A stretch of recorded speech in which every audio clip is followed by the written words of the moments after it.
100 நாள் வேலை வாய்ப்பு ஒன்றிய அரசு வந்து சிதைக்க நினைக்குது. வடமொழி சொல்லாத திணிக்கிறாங்க தமிழகம். சார் இதெல்லாம் இப்போ இவ்வளவு 5 வருஷம் ஆச்சு. திமுக வந்து எதை எடுத்தாலும் கோர்ட்டுக்கு போறது, மொழியை பத்தி பேசுறது, கேந்திர வித்யாலயா வேண்டான்னு சொல்றது, நவோதயா வித்யா ஸ்கூல் வேண்டான்னு சொல்றது, இதெல்லாம் திமுக ஒரு மடைமாற்று செயல். மக்களுக்கு நன்மை செய்ய வேண்டிய நோக்கத்தில் திமுக செயல்பட்டிருக்க வேண்டும். இந்த 4.25 வருஷத்திலும் இதுவரை அந்த மாதிரி எந்த செயல்களையும் திமுக அரசு செய்யல. மத்திய அரசோட மோதல் போக்குல இருந்துட்டு இருக்கு. மத்திய அரசு ஆட்சினால மக்கள் ரொம்ப கஷ்டப்படுறாங்க. காங்கிரஸ் லீடர் செல்வ பெருந்தகை சொல்லியிருக்கோம். ஏன்னா ரேஷன் கடையில மத்திய அரசு 5 பைசா வாங்காம ஃப்ரீயா எல்லாம் கொடுத்துட்டு இருக்கோம். அது என்ன மத்திய அரசு மக்களுக்கு எதிராக செயல்படுதா?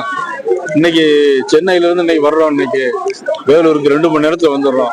4 வழிச்சாலை 6 வழிச்சாலை போடுறோம். அது மத்திய அரசு செஞ்சது.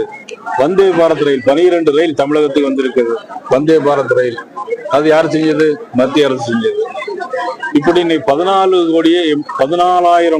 கோடி 83 லட்சம் பணம் மத்திய அரசு இந்த 5 வருஷம் மோடி அவர்கள் வந்த பிறகு கொடுத்திருக்கிறாங்க. இது கூட தெரியாம அவங்களும் சொல்றாங்க, நீங்களும் அதை கேட்கறீங்க.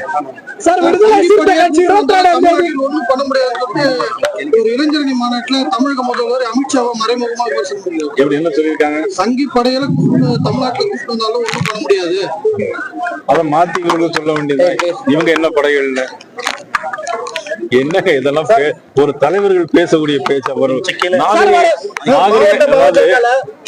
மாவட்ட பாஜக இப்ராஹிம் சாமி போராட்டத்துல மாவட்ட பாஜக பெரும்பாலும் கலந்து கொள்ள அவர் வந்து புறக்கணிக்கிறாங்களா மாவட்ட நிர்வாகம், மாவட்ட பாஜக.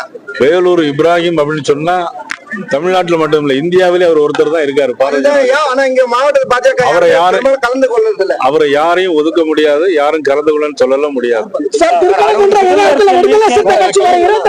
ஆர்ப்பாட்டம் அறிவிச்சிருக்காங்க சார். சனாதன மற்றும் மதவாத சக்திகளுக்கு எதிராக சொல்லிட்டு ஆர்ப்பாட்டம் அறிவிச்சிருக்காரு சார். திருப்பரங்குன்றத்துக்கு யாரு அறிவிச்சிருக்காங்க? என்ன அர்த்தம் இருக்கிறது அதுல? அதாவது ஒரு கடவுளை கும்பிடணும், கார்த்திகை மாசம் தீபம் ஏற்றணும், இதெல்லாம் காலங்காலமாக இருந்து வந்துட்டு இருக்கிறது. இதுல தீபம் ஏற்றணும்னு ஒரு நீதிமன்றம் ஒரு தீர்ப்பு வாங்கியிருக்கு. அந்த தீர்ப்பு வந்து தவறுன்னு சொன்னா எப்படி அதுல இருக்க முடியும்? இதுக்கு போராட்டம் அறிவிக்க வேண்டிய அவசியம் என்ன? நீங்க விளையாட அவர் போராட்டம் எதுக்கு அறிவிக்கணும்? வேந்தவே இல்ல, கண்டுபிடிக்கல, நீ கூட்டணியில் இருக்க, அதுக்கு போராட்டம் அறிவிச்சிருக்கணும். இன்னும் வேற இடத்துல தாழ்த்தப்பட்ட மக்கள் அல்ல இன்னும் நிறைய கஷ்டத்துல இருக்காங்க, அதுக்கு நீங்க போராட்டம் அறிவிக்கணும். நீங்க கள்ளக்குறிச்சியில 65 பேர் செத்து போனாங்க சாராயம் குறிச்சு, அதுக்கு நீங்க போராட்டம் அறிவிக்கணும். கரூர்ல 41 பேர் இறந்து போனாங்க, அதுக்கு நீங்க போராட்டம் அறிவிக்கணும். இதை விட்டு போட்டு நீங்க இதுக்கு போராட்டம் அறிவிக்கணும்னா என்ன அர்த்தம் இருக்குங்கிறது தெரியல.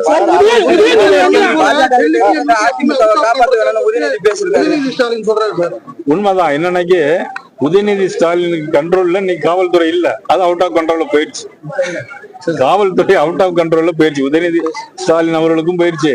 மதிப்புக்குரிய எங்களது நான் பெரிது மதிக்கின்ற நமது அண்ணன் முதலமைச்சர் ஸ்டாலின் அவருடைய அதுலயும் காவல்துறை அவுட் ஆஃப் கண்ட்ரோலா போயிடுச்சு. சார் அதே மாதிரி சிவகங்கையில வந்து ஏற்கனவே உங்ககிட்ட கேட்டுங்க சார், திருத்தணியில உண்டி வச்சு தனியா வசூல் பண்றாங்க இந்து அறநிலைத்துறை.